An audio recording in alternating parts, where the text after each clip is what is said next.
तर इकडे नाशिक विधान परिषदेची लढत ही शेवटच्या मिनिटांपर्यंतचा सस्पेन्स, ड्रामा आणि आरोप प्रत्यारोपांनी गाजली आहे। एकीकडे महायुतीचे वरिष्ठ नेते समेटासाठी आटोकाट प्रयत्न करत होते, तर दुसरीकडे गोकुळ गीते नो कॉम्प्रोमाइजच्या भूमिकेत ठाम उभे राहिले। गणेश गीतेंनी माघार घेतली, पण गोकुळ गीते मात्र मैदानात ठाम राहिल्यानं नाशिकमध्ये दोस्तीतच कुस्ती रंगण्याची शक्यता आहे। आता या सगळ्या वादाचं केंद्र ठरलाय एक ऑडिओ क्लिप, आणि या ऑडिओ क्लिपमध्ये बाप काढला हा आरोप।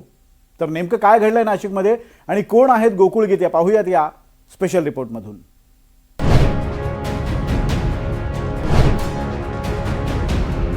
नाशिकमध्ये शेवटच्या मिनिटापर्यंत हाय व्होल्टेज ड्रामा। गणेश गीतेंची माघार, पण गोकुळ गीते लढणार। दराडे आणि गीतेंचा बाप काढण्यापर्यंत वाद।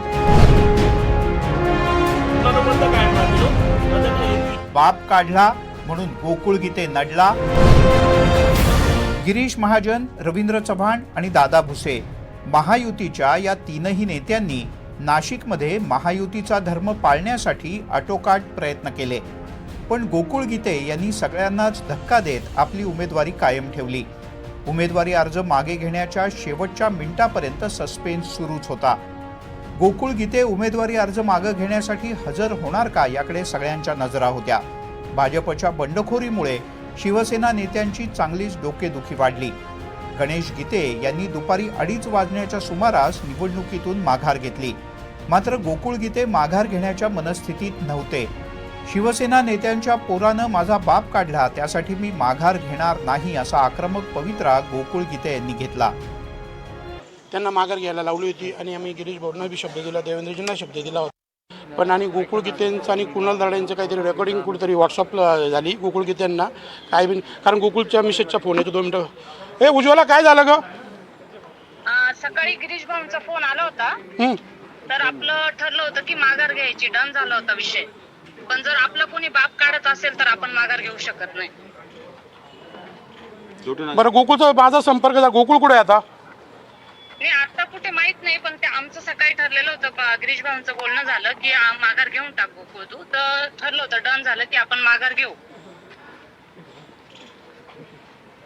ठीक आहे, तुला काही रेकॉर्डिंग आली नाही का? तुझ्या काल्याचं ना मला पाठवती? बर बर, ठीक आहे ठीक आहे, ठेवतो। आता तिच्या मिसेसने तुम्हीच बघितलं काय ते असं, कारण मला सकाळ मी गोकुळला तुमच्या देखतच कॉल केला, तर गोकुळला काहीतरी त्यांनी शिवीगाळ केली का बाबा, तेच काही झालं, त्याच्यामुळे गोकुळ चिडल्या गेला, बाकी काही नाही। कोणाचा बाप काढल्यानंतर कोणाचा दुखल्या जायलाच नाही म्हणून काय नक्की तिकडे आता मी बी ऐकली नाही ना, ज्यावेळेस मी समक्ष ऐकलं तेव्हा लक्षात येईल। नरेंद्र दराडे यांचे पुत्र कुणाल दराडे यांनी आपला बाप काढला असा आरोप गीते बंधूंनी केलाय, मात्र कुणाल दराडे यांनी हा आरोप फेटाळून लावला। गोकुळ भाऊंचा 100% गैरसमज झालेला आहे। मी पुन्हा पुन्हा तुम्हाला सांगतो की तो जर माझा व्हॉइस असेल, टेक्नॉलॉजी या AI च्या युगामध्ये टेक्नॉलॉजी फार पुढे गेलेली आहे, आणि तो तुम्ही लॅबमध्ये टेस्ट केल्यानंतर तो माझा जर व्हॉइस असेल, तो गोकुळ भाऊ, गणेश भाऊ जे सांगतील ती शिक्षा मी भोगायला तयार आहे। आमदार किशोर दराडे यांनी सुद्धा गोकुळ गीते यांची मनधरणी करण्याचा प्रयत्न केला, तरीही गोकुळ गीते निवडणूक लढण्यावर ठाम होते। या दोघांमधल्या संभाषणाची ऑडिओ क्लिप सध्या चांगलीच व्हायरल होतीये।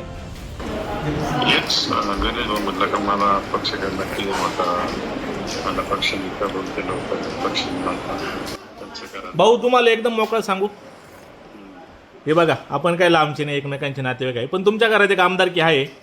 आता एक आमदारकी आम्हाला त्या ठिकाणी वाटतंय, आम्हाला गोल्डन चान्स आहे, मिळेल आम्हाला असं वाटतंय असं, आणि आम्ही आता पुढे जातोय।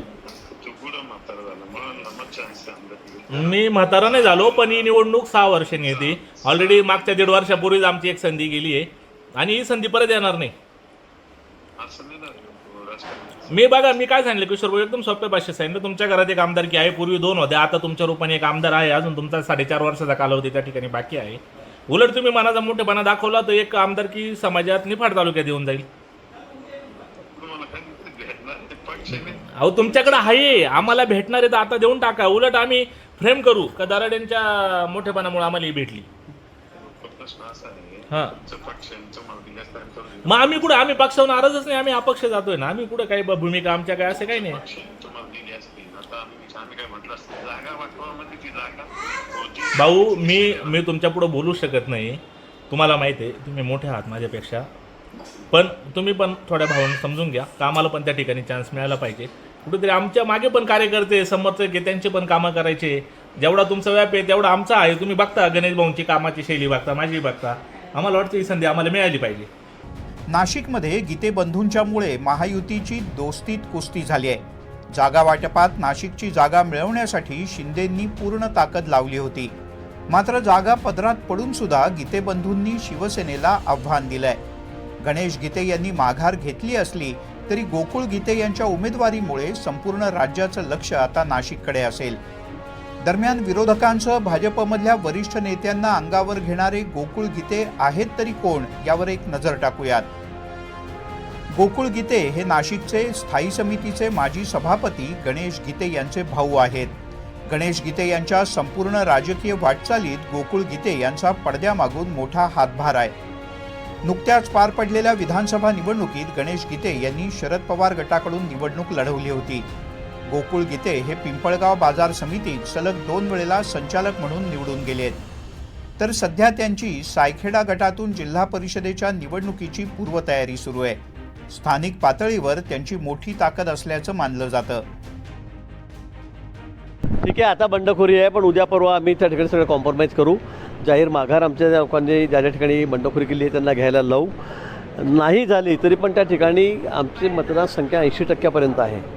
जळगाव असेल महायुती म्हटलं तर 80-85% आमची मतं आहेत. नाशिकमध्ये सुद्धा तेवढीच मतदारसंख्या आमची त्या ठिकाणी आहे. त्यामुळे विजय हा आमचा पक्का आहे.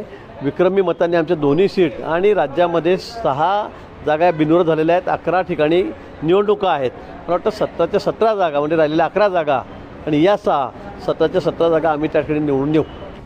गणेश गीते यांनी वरिष्ठांचं ऐकून माघार घेतली, पण गोकुळ गीते यांच्या नो कॉम्प्रोमाइजच्या भूमिकेमुळे नाशिकची लढाई आता महायुतीसाठी प्रतिष्ठेचा मुद्दा बनली आहे. मात्र नाशिकच्या संघर्षाचे पडसाद आता इतर मतदारसंघात सुद्धा उमटणार का, हे पाहणं महत्त्वाचं आहे. प्रांजल कुलकर्णी, NDTV मराठी, नाशिक.